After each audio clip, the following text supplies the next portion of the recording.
computer. There we go. Okay, so you weren't sure what we should kind of cover this week. Yeah, I wasn't really sure. Um, Last time we talked about some melodic structure. We talked about, was that the circle of fifths or was Um, it modes? I want to say it was modes. I want to say we went from modes to talking about rhythmic um, structure, melodic rhythm, oh no, so we're doing harmonic rhythm. harmonic rhythm, Yep. And then melodic structure. Yep. melodic structure. Okay, got it. Yep. Um, So I kind of I'm pulling at words that I've heard dropped before, but I don't really have a knowledge that I can be like, I want to learn this. Um, I feel like there's a lot to know. I feel like there's a lot that you could maybe break down for me and share. So I want to keep going with lessons. Um, and I'm just not sure what to ask for right now. Okay, what we could do probably is I just maybe I could just start showing you some like music theory stuff, and then Okay. uh, but ultimately your goal is to be able to use this for composition. Um, so okay, I got a bit of an idea here. So let me just Okay. open up my Muse Yeah, I'm score, gonna tap this out of the way. I've got a little notification.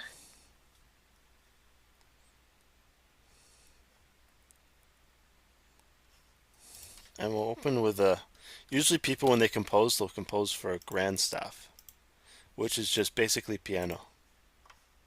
That's Okay. why a lot of the composers back in the day, they're always playing on piano.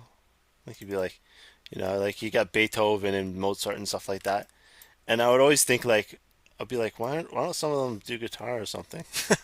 I mean, they did still. Like they would like Mozart would still play violin, and I'm pretty sure Beethoven might have played violin as well, or maybe he just focused on piano. But yeah, a lot of times they would like have different instruments that they would play. But usually when they're composing, they would compose on piano because it's just so much easier. You can do, the bass clef and the treble clef, and you can do so many notes with the right hand and so many notes with the left hand. So That makes sense.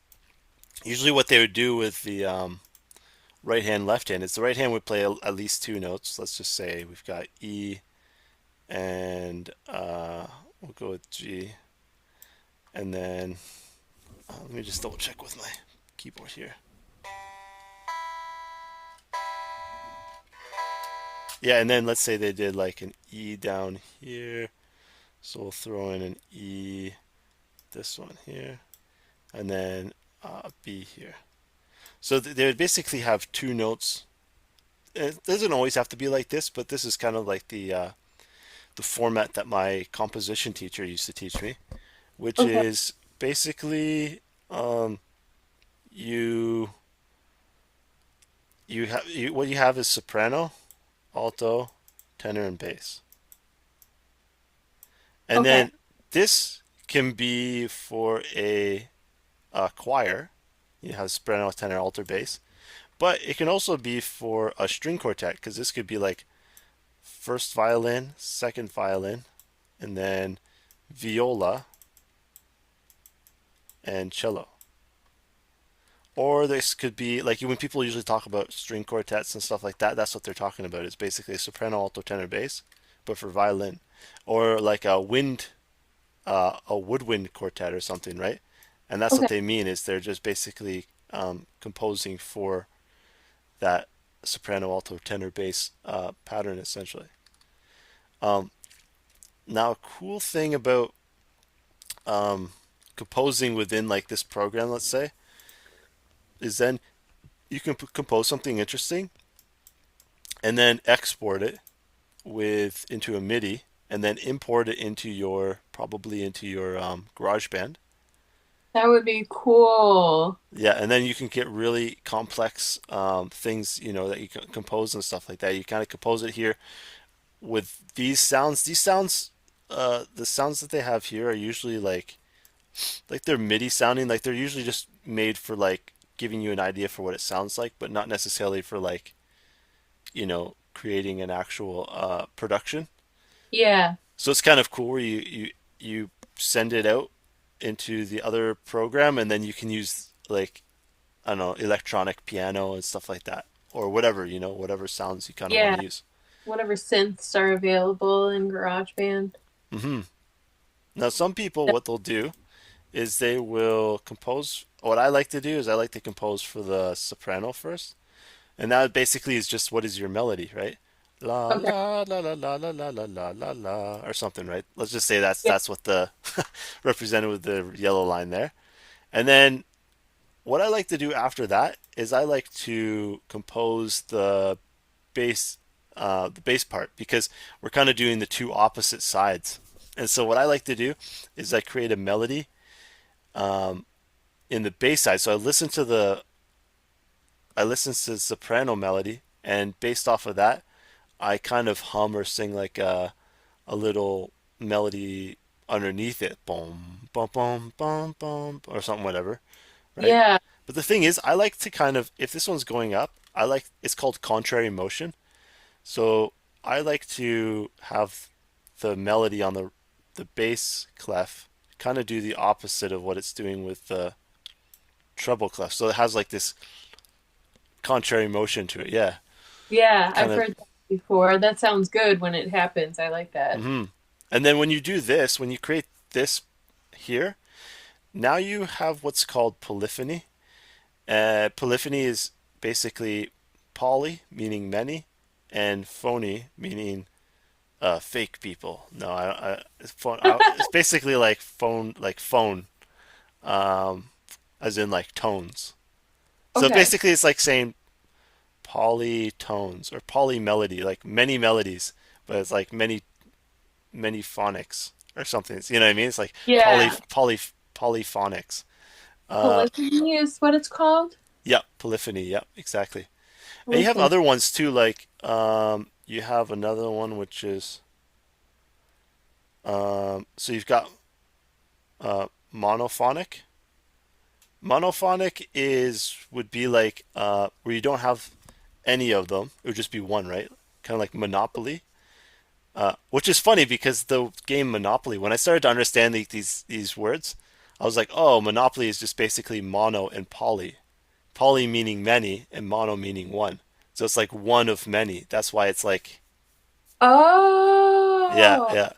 So I thought that was interesting. So this would be, if we just Cool. did with just this one by itself, that would be, uh, mon, how do you say? I'm thinking, it's definitely weird. Monophonic. Yeah, there we go. Monophonic. Monophonic. I was trying to think of like how you'd say it, like monophony. Polyphony and monophonic. Yeah, monophonic. And then, and then polyphony would be like, would you have like a melody here as well, and then you also that would be like a simple form of polyphony, but then you'd also have like a melody here, and then that's like three-part polyphony, and then you'd have another one here, and that would be four-part polyphony basically. Okay. And that's a really good example. That would be like Bach, who, if the cool thing about Bach is you could literally listen to any of these, and it'll take you on your own journey. Like you'll hear a like a melodic journey with any if you follow any of them, which is super weird because like it's like if you tune out and you just listen to them all at the same time, your ear will probably naturally go to the soprano because that's where our ears tend to go. That's why they usually put the melody in the highest notes. Because that's the ear always wants to kind of listen for the highest notes, I guess. Maybe it's like an evolutionary thing of like you want to hear the thing that's kind of screaming or whatever. Or it's like ah or whatever. Yeah. I don't know. But anyway, so um, but yeah, but also you can tune kind of out of that as well when you're listening. Sometimes you can just hear them all kind of working together in this like weird kind of cacophony. There you go. That's another phony sound. A I know that one. cacophony of sounds. Yes. But yeah, so that would be polyphony, and then this would be monophonic, or maybe you could say monophony. I'm not sure. And then they have another one which is homophonic. Some people say homophonic, Okay. and it basically it's like harmony. So the way I would remember is like homophonic. I would think like harmophonic, and that would be like that's most pop music would be like homophonic, where it's basically like you've got like C major, let's say G major, A minor, and then F or something, right? So basically, you have this melody going on top, and then you have the chords playing underneath. Now, the chords aren't doing other melodies; they're just kind of holding the harmony. And so then that would be this would be harmophonic or homophonic or homophonic, depending on how you say it. Yeah, Homophonic. yeah. Okay. Okay, so then um uh yeah, so we could kind of work on uh, kind of all of those there, but one of the best ones to practice is definitely the polyphony because it's the trickiest one. And so if you get good with polyphony, then when you go to the other ones, it's a lot easier. Like even a pop song can be uh, polyphonic in the sense that, like, let's say you've got like the melody, right, and then you've got the chords C D. Sorry, let's we'll do C F A minor G. I was just gonna go with like C D E F or something like just a full on. It was like not musical at all, just literally alphabetic. Um, so you could have that, right? But then you could also have like the melody going on up here. But then sometimes you can get the polyphony in the sense that some songs maybe will have like an interesting bass line that's kind of doing its own melody thing down here, even Yeah. though it's basically homophonic with the sense of like the um with the sense of like the melody and the chords, but because it has that kind of counter signaling kind of bass line going on Hmm. down there, that could be a form of polyphony. Cool. Yeah. This Okay. is So, and then my old teacher used to say that the reason why you want to practice uh, soprano, alto, tenor, bass polyphony, and you don't always have to do it as polyphony, but you could do it as like other forms as well. But and I'll show you some examples too of like some popular examples of even in classical, because sometimes people think like classical is like all polyphony, but actually like if you hear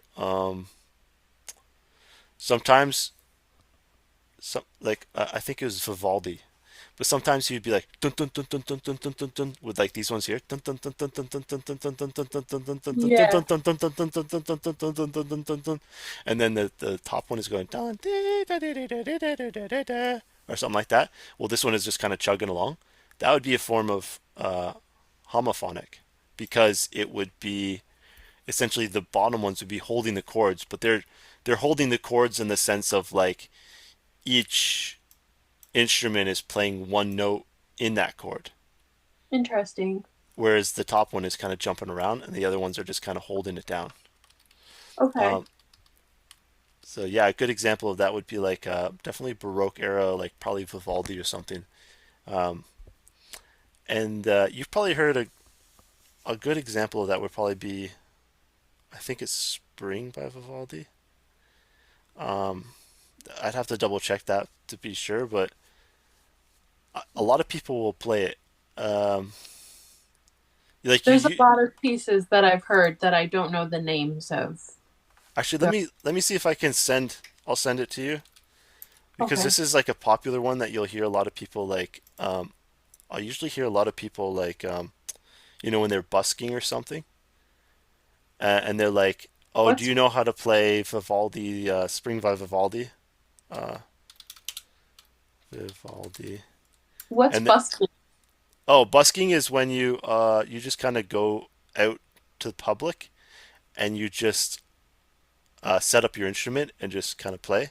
Oh, okay. But the cool thing about that is that you Oh, can just have like, let's say, usually what it is like a piano player. He goes out and he's like doing something on the piano, and then sometimes like somebody walking by with their violin, and they'll go up to the piano player and say, "Hey, do you know how to play Spring by Vivaldi?" And then he'll start to play it. But usually the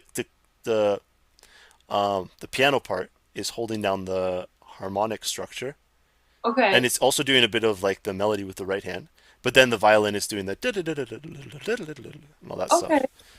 Um, That's yes, interesting. So in my voice lessons, I would have been doing hum, hum, yeah, homophonic or homophonic. homophonic, homophonic, Yeah, homo. um, I think it's kind of like you could say polyphony, but people say polyphony. They just like change it slightly to make it a little easier to say or something. Yeah, So that's why I think I hear different people like, saying these kind of different. It's kind of like in England they'll say like aluminium, and then yeah, we say like aluminum essentially. So it's yeah. kind of like one of those things where it's like I don't know. I'm pretty sure people will just know what you're saying, uh, however way you choose to say it. But it's a little easier to remember it as like monophonic, uh, homophonic, and polyphonic. Okay. Um, and I mono I know is one. mono is Uh, poly is many, and homo, I guess, I always remembered it as like harmony. Like that's how it made sense to me. Like is harmony with a melody. That's how I remembered it. But I don't know. okay. I don't know what the prefix homo means. I think it's like I think it's same same. or something. Yeah, I think But it's that same. doesn't really make sense for chords for some reason. I guess same in the sense that it's holding down the chords. I don't know. Sometimes when they choose a word, it doesn't always entirely make sense to me for why Yeah, they chose that. Um, okay, I'm trying to find this. I'm trying to find an example of this one, but maybe we can. Maybe I'll find that later and I'll send it to you or something. But okay. they That'd got be these really cool ones with like these. This kid will be like walking down and they've got their violin with them, and then they say, "Hey, can you play Vivaldi or whatever?" And then they bust out Vivaldi, and people are like shocked by this little kid who's like rocking Vivaldi on the piano or so on the violin. It's pretty that's cool. sweet. So okay, so let's try out. Let's see if we can make some polyphony. Okay. And polyphony is super. Uh, it's super rich sounding because it's just so much interesting things going on now. And also, like I was saying, my teacher says the reason why you want to practice polyphony is because you have like the four soprano, tenor, alto, bass, and it looks as though you're um, writing like it could you could say, oh, I'm writing for a choral or like a choir, soprano, tenor, alto, bass, but I'm also writing for a string quartet, or I'm also writing for the piano, or I'm also writing for. So the cool thing about four-part harmony polyphony is that it can be used in all different aspects. It's just like he would say, it's a good way to practice composition in general, and just to kind of keep your chops up essentially. So okay, Yeah. so let's. I'm gonna just show you an example here. Um, I think I have to just restart this though. Let me just to get it with the sound. Share sound. Okay. So you should be able to hear these notes, right? Yeah. Okay, cool, cool. So we'll go dun da da. Oops, dun da da da da da da. And so I want to do a bit of a motif with that. So I'm going to take that same pattern, which is quarter note and then eighth notes. So dun da da da da da da, and then we'll go bum. Oops. Bum. Wait, hold on. But then I don't like the fact that it's the same note. So bum ba da da da da dun dun. There, that works better. Bum bum ba da da do da do. So I'm just kind of free flowing it, right? So Yeah. far what we have is like a motif of, remember we were talking about A1, A2 kind of thing? This would be like an A1, A2 kind of thing where it's like da da da da da da da da da da da da do da da da da da da da do, something like that, and then I'll just keep going a bit with it here, and we'll just make like a phrase. Dun da da da da da. Um, da da da da do, do, do. And then I want to do a B here. Do, do, do, do, do, do, do, do, do, do, do.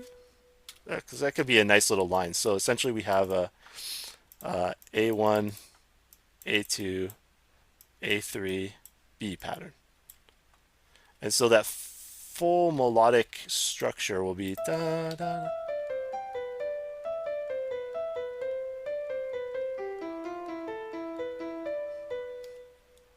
Ooh. Okay, and now I want to write a bass part to that. So boom, bum, bum, bum. See, this one's coming down. This one's coming down, so I want the bass to come up. Bum, bum, bum, bum. So I'm just gonna hum something over top of it while it plays. Bum, bum, bum, bum, bum. One, two, and three, four. So I go. I think that's C. Yeah, one, two, and three, four. And essentially, what we're doing here is, to me, this is just outlining a C major chord because we got the C here, the E here, and the G here. Um, and then this is just like one of those passing tones that we were talking about last time. Cool. Yeah, it's just kind of bum bum Yeah. bum. It's essentially we're doing an arpeggio, C major arpeggio, with a little passing tone in between. So that should sound pretty nice there. Bum bum bum bum bum. We can do that kind of pattern again. Bum bum bum bum bum bum bum bum. Probably just do something like that. I'm just amazed that you're able to just like do this. This is so cool to watch you like in action. Cool. Dun, dun. And now this one's coming up, so I'm gonna go down. Ba da da da da do ba ba da da da dun dun. Yes, ba ba I'm gonna get a little ba. camera. Sorry, but I want to see a little bit more closely what you're working with. Okay, no worries. Okay, now let's hear what it sounds like. So I kind of just did it intuitively there to see. I think it'll probably work, but if it doesn't, as we play through, we can hear where it doesn't work, and we can just kind of go in and tweak it. So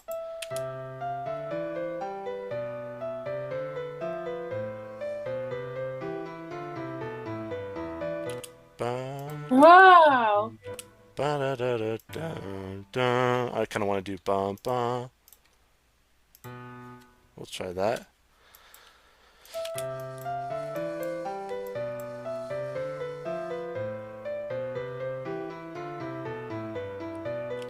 That's pretty nice.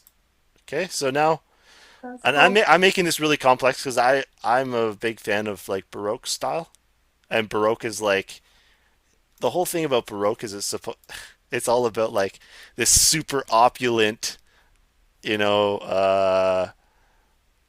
like you've seen the patterns, right? Like when you look at like a Baroque wallpaper, it's like this super like ornate, opulent, like just pattern of just like crazy, like wow.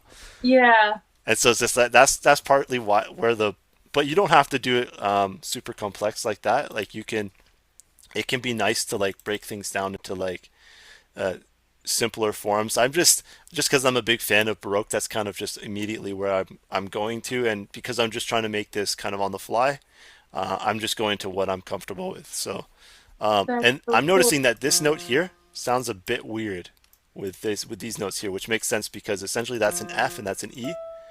And so usually the ones that sound really nice are thirds and sixths. So if you look over here we have an E and we have a C. So C D E, that's a third.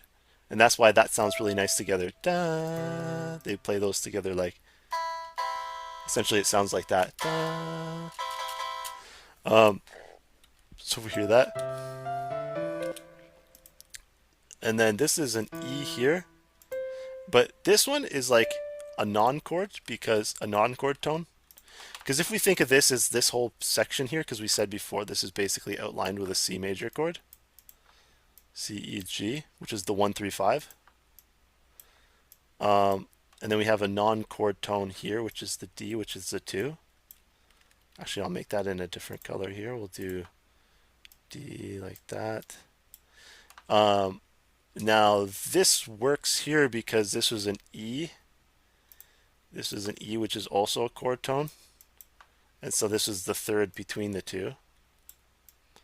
Um, and then this would actually also be a third, but here's why it's actually flipped. It would actually be a sixth, but it's essentially a sixth is a third, but upside down. And I'll show you why in a second. Is this is a D, which is technically a non-chord tone, um, but when we're looking at these patterns, this is like we're kind of going to look at it like at these two here because it's kind of like beat one, beat two, Mm-hmm. beat three, and beat four like that. So Makes so sense. this part here isn't actually done until it reaches that second note The there. dolls. And so it's resolving to a chord tone, which is the C. Now we have the EC again, and that's why over here it was CE, which sounded nice because it's a third. Now over here EC, which is still a third, but it's just a six because it's upside down. It's because E, F, G, A, B, C, 1, 2, 3, 4, 5, 6. So that's still the third essentially. So that's why that's working nicely there. And then this one makes sense because this is a G, which is a chord tone, which is a G. So these are literally matching up exactly. And then this one is a B. This is when you get really into the weeds of it. Like you don't have to do this. You can just follow your ear with it. And Yeah. like, but if you, I'm Yeah. just the reason why I'm going really deep into the weeds of it is to really kind of show you like when you're doing this on your own. The thing is, what I don't want you to do is to think that when you're doing this on your own, you have to like it's so complex and all I it's just gonna take forever and all that stuff. But when I was doing this back in the day, I was just doing it based off of my ear, and then every little bit here and there, I would kind of look into it and tweak it and be like, okay, what is it about this part that you don't have to do everything like that, but I'm just full on breaking everything down, every single note and why this works in there and yada yada, Yeah. just because it's a good to kind of show that, and then when you're doing it on your own, you can have that you can pull from, but for the most part, I think is best to follow your ear. But if the ear isn't um, if you like when I first did that part there,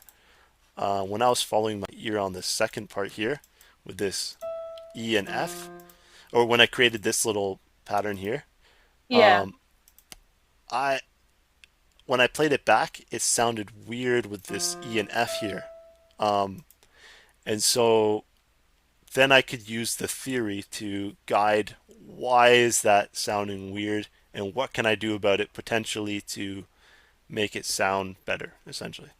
Okay. Okay, so yeah, and so this last beat we basically have a G and a G, so those are both chord tones because C E G, and then this goes to a B, but B is the third of G A B 1 2 3. So then again that basically we're back at a third again. So you see a lot of harmony is literally thirds and sixths, and I just did it intuitively because the ear likes to hear that type of harmony. So Okay. I think the ear will just naturally tend towards that. And that's another reason why music theories can be so useful is because if we play with only our ear, what can happen is that it'll tend towards things that the ear likes to hear, which is totally fine. But when you want to create like weird music that the ear still likes, but you're tricking the ear now, that would when you can get into like, oh, here's the pattern, here's how I can mess around with that pattern. That would be like tonic modulation and these weird theoretical concepts that you can start to use to that kind of almost start off as theory, but you can eventually trick the ear and make it the ear's like, you know what, I actually really do like that. But if you were trying to do that intuitively with your ear, it probably uh, most people would never do that because it's just not how the ear kind of guides them. So it's kind of like like you let the ear take the reins sometimes, and sometimes you let theory take the reins. But like sometimes theory takes the reins, and then you listen back to it, and you're like, oh, the ear is like, what the heck did you do with that theory? And theory is like, I figured out a particular thing, and then you play it back, and you're like, and the ear is like, well, that's not particularly nice theory, So it's like this nice ear. It's a the ear in theory is kind of like this nice like it's like the like I don't know like I don't know what sidekicks or something like buddies basically. Yeah, they balance each other out. Yeah, it's like when one is going off and doing something horrible, the other one can step in and help them and be like, oh, it's probably because of this or whatever. But it's It's yeah, they have this nice relationship with each other. it's a Yeah, symbiotic relationship. yeah, One without the other. yeah. Okay, so and that's why this one sounds so weird is because it's an F and an E, and that's essentially an EF is a one. If E is the one, then F is the two. But two is a seven, I think. Yeah, is a seven upside down because it always adds up to nine. So, and I know I'm probably like, I don't, because it get crazy where I'm like two sevens with the nines and the When you thirds were and the in math, I would what's love to learn the math. okay for sure for sure. So let me say it this way. How should I explain this here? So let's say we got like A is the one, right? Therefore, C is the three because like that one, two, three. But if you call C, let's just say C, D, E, F, G, A. We got A again here. But now let's call C the one. Therefore, D is the two, E is the three, F is the four, G is the five, and A is the six. So that's why a third is a sixth, but upside down. But it always adds up to nine. So you can see like a third. So a third will be three, and is a sixth is the same as a six, but three plus six is nine. Or like I said earlier, a two. So let me go over here. Um, So C and A combined make 9. C and A. Oh, so sorry. Let me explain it like this. So C, D, E, F, G, A.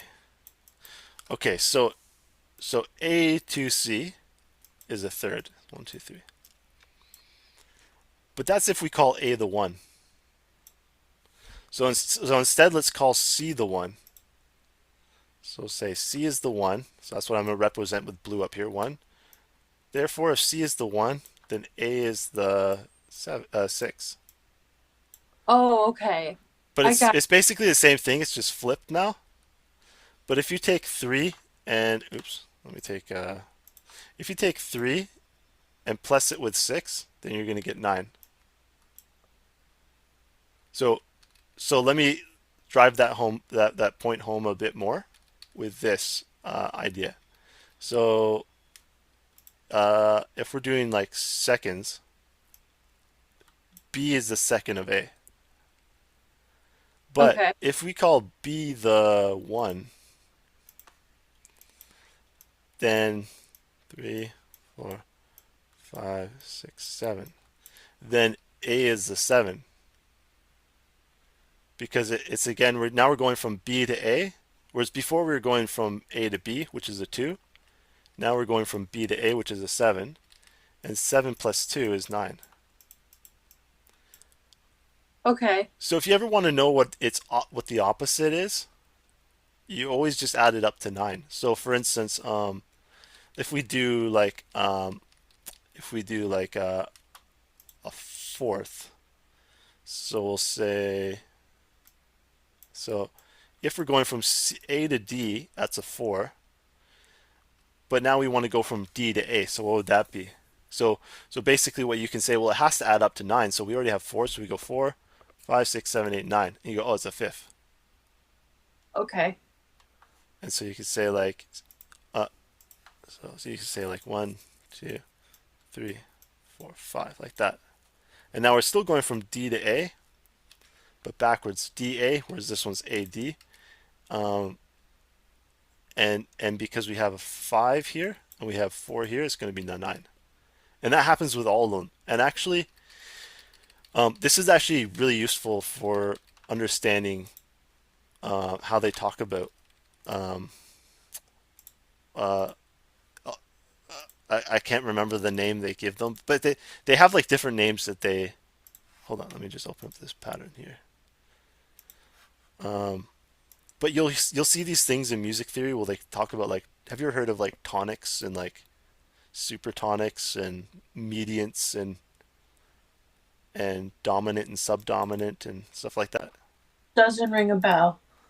Okay, so they will talk about these dominants and mediants and stuff like that later on. And it makes a lot more like I always okay, so let's basically say you got like one, two, um, three, four, five, six, seven, and then the eighth. Now the one will be the tonic. And that's another name, and that's another way to say root, the root note. Okay. Um, but then they'll have things like they'll have like this one. The four is the subdominant, subdom, and then they'll have five, which is the dominant.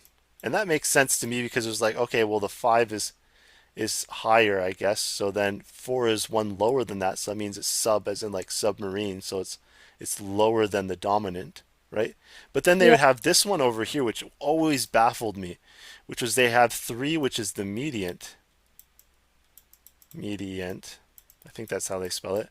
And then they would have six as the submediant. And I was like, but Oh, the six is higher than the three. How is the six submediant if the three is mediant? And it wasn't until I realized actually you got to flip it in a sense of like to oh sorry this if the one is the eight, then basically we'll say like 1/8, right? yeah. So therefore if we go backwards here we'll go 7, 6. So if we go three down, 1, 2, 3, right? 1, 2, 3, that's sub mediant. Whereas if we go three up, 1, 2, 3, that is mediant. Right. If we go five up, 1, 2, 3, 4, 5, that's dominant. But if we go five down, you'll see that it actually becomes a 4, 6. Wow. Yeah, so it has this really nice what do you call it? Symmetry to it. I like that. That should go on a poster Yeah, or and t-shirt. and then they got this other one too, which is they called this one the supertonic, which makes sense. Supertonic, which is just like the tonic, but just super, right? It's just Right. above, right? And then, but then you got the seven, which I always thought was weird because they called the seven a subtonic, And I was like, well, why is it subtonic if it's way above everything else? Like it's way up here. Like shouldn't this be? This is like Superman. Superman flies way above. So shouldn't this one fly way above? You know, that's how I was thinking about it. But subtonic is because if this is the eight, then this is the seven, and we're just going when we go one up, we're going to supertonic. So we got tonic, one up to supertonic, and one down, we go to subtonic. Okay. Yeah. Anyways, you don't like it's good to kind of like hear me talk about these things, but don't think as though you need to full on get it and remember it like What right is that? now off the bat. Like, what's the nomenclature for that? What's nomenclature mean? Like, an in-group kind of categorized set of language that's used. Um, I'm not too sure. I think Like the vocabulary of like what you just described to me. Like we have like the vocabulary that I would say like you've pointed out to me so far is like melodic structure, harmonic. oh yeah, like what's the essentially like what's the box Yeah, that we could call that all that kind of fits into? yeah. Um, I actually don't know off the top of my head. Maybe if I looked into it more, I'd be like, oh yeah, yeah, that's what it is. But off the Okay. top of my head, That's okay. I think I, it's something to do with it's kind of their degree. I think it's something to do with degree. It's almost like degreeism. So it's like okay. you know, you've got like the one when you say like tonic, but here's the weird thing, right? Here's the really weird thing is people can say like the tonic, but you could also just say the one. Yeah, I've heard that too. Like Okay. it's so much easier to say one, two, three, four, five, six, seven, eight than it Yeah. is to be oh it's the seventh note, right? That's what most people say. They most people don't say oh that's the subtonic, right? Right. But but sometimes you will hear people talk that. So sometimes it is a bit useful when you're looking into music theory to kind of understand you know those terminologies so you can kind of get what kind of they're talking about. But you don't like I said you don't have to like full on memorize it right now or anything. It's just know that like if you, in the future you see stuff like tonic or like subdominant and dominant and stuff like that, that basically is just relating back to the numbers. So Okay. one, two, three, four, five, six, seven, and stuff like that. But I Okay. never really understood why, what the point of people, other than people, you know, sometimes like when I'm talking to other musicians, they'll say like, oh, that's the dominant chord.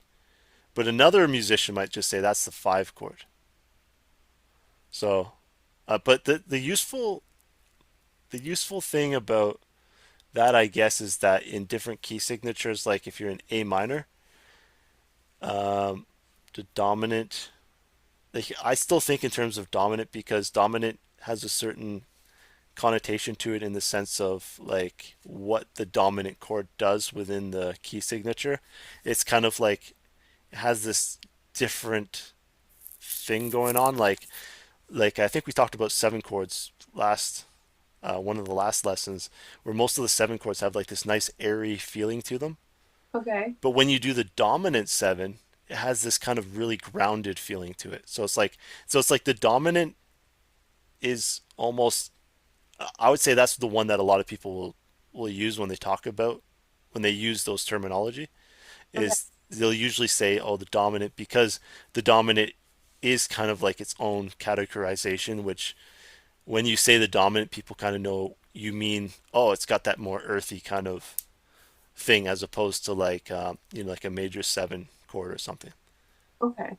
like a dominant they would even say like dominant seven um, Interesting. they wouldn't normally say like five chord seven. Okay. So yeah, it's just so many different ways of approaching it. Like Yeah. some people will say like you know different like the one chord, the six chord, the three chord, the four chord, and that's what they'll talk about in terms of like the chord progression. Like sometimes you'll hear a lot of jazz people say that. You'll say, "What is the chord progression?" They'll say, "Oh, this is a 1 5 3 2 chord." Sorry, 1 5 3 2 progression. Okay. Um, and so sometimes they'll talk a lot about that. But but yeah, and then just knowing that the five is the dominant. Um, but the thing is, like we talk about this now, and you'll start to little by little kind of internalize it, and then you can start to see the personalities within it. Because when we first talk about it, it's just like numbers, right? But then, Yeah. like I'm saying, when I'm saying to you, like when I say the dominant chord, that has a distinct personality to me as opposed to the other ones, right? Like a major seven chord, it's definitely not a major seven chord. Like a that would be a major seven chord. But then here's this is the dominant seven, Okay. right? It has that more Yeah. like I don't know. I almost feel like major seven is kind of like la floating, and then it's like boom, you land, and now you're grounded, and it's like okay, dominant seven. Yeah. So that's pretty cool. Oh, So let's just go back here real quick, and how you doing with just where you're at and kind of just time and I'm doing okay. And I can do a little bit longer. okay, Um, cool. retention wise, I'm not sure how well I'm gonna do retaining it. Yeah, Uh, don't worry but about that so much. Think of it more as like we're planting the seed of the ideas, and okay. then the more we kind of talk about it, the more it kind of it sprouts the idea. Okay. But don't think of it as like having to be like a light switch. Don't Okay. think like I'm going to say it and it's just like the light switch is on and then boom, you understand it. Yeah. Um, but yeah, so if you want me to continue and I'll just keep going, or if you have some questions about it, maybe. Sure. Okay, I'll just keep going. Sounds good. Okay, so yeah, I was just the way I would kind of approach this is I would say, oh this E and F here, that's a bit of a weird thing going on there. Like you can actually kind of hear. Sorry, I gotta click a button when I go in here. I think. Oh yeah, here we go. So you can hear it. It's like, man, no, has like a dissonance to it, right? It does, but for some reason I like it. Okay, okay. I let's just say I want to make this sound more consonant, just because I'm trying to make a more consonant kind of sound song. Okay. So because the first one was consonant, Right. That da do. Maybe I can do something like that because I kind of like that. Yeah, so I kind of like that. Ba do. So essentially, we're doing like a. Now what I'm seeing is that we're doing like a up a fifth, down a fifth. Ba do, boo da do, kind of thing. okay. So maybe we can keep that same pattern because here I'm going to an E because but that's actually up a fourth. So maybe I could keep that as a fifth. And now it won't have that dissonance because now they're both an F. So let's hear that. Yeah, but the reason why that doesn't work well, even though it's still within the pattern framework and it's still using the chord tones, because this is a B. Just like over here we had the C major chords, C, E, G. Over here we have B, D, and F. And that is BDF is diminished. So the diminished chord is naturally going to just sound dissonant. So maybe I can play around with that a bit. So I'm just going to.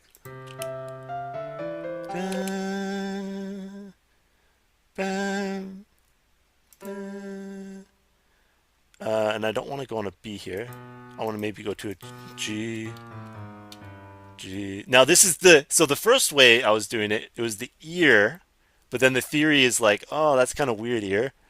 And now it's the theory is taking the reins and it's going, oh, what if we did it as a G major chord? And now we're gonna play it back because I don't know what this is gonna sound like, but I have a feeling with the theory that it might work. It's all right. Um, sometimes what I'll do